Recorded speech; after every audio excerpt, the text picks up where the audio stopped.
Hello and welcome back to hardreset.info. In this video, I will show you how to install Facebook Lite to save memory on HUAWEI Pura 70 Pro. Let's begin.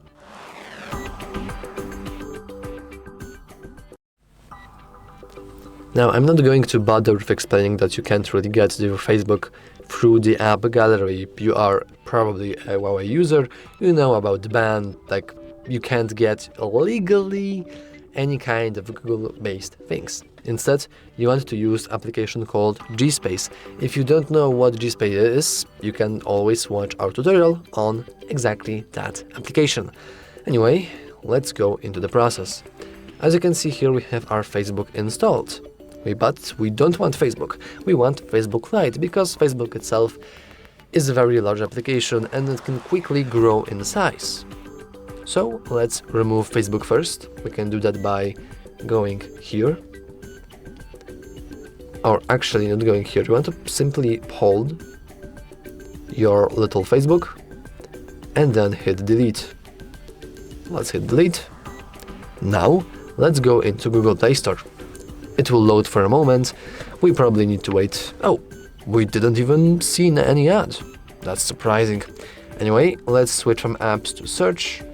And now let's search for Facebook Lite. Now let's simply hit install.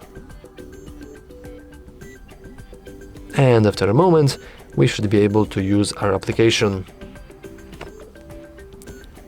Though as you can see, it's currently pending, so I will pause the recording and I will unpause it when the recording is... Oh, I didn't even... Okay, well, it's downloaded. We could open it right now, but I want to show you that you can always get access to these applications outside of GSPACE. Technically, we can go back to GSPACE, we can press and hold our Lite, and now we can create shortcut. We can go with add, and as you can see, now we have a Lite version of our Facebook. Note that this is not the Facebook itself, it's just GSPACE pretending to be one. If we click on it, we'll open GSPACE anyway. So, yeah. But at least now, after, of course, you wait for the ads to go away, you can use your Facebook Lite, which will be much more better in terms of your size than normal Facebook. So now you can simply just input your credentials, log in, or if you want to create a new account, whatever you please. So yeah, that's all for this video. If you found it useful, remember to like and subscribe. Thanks for watching.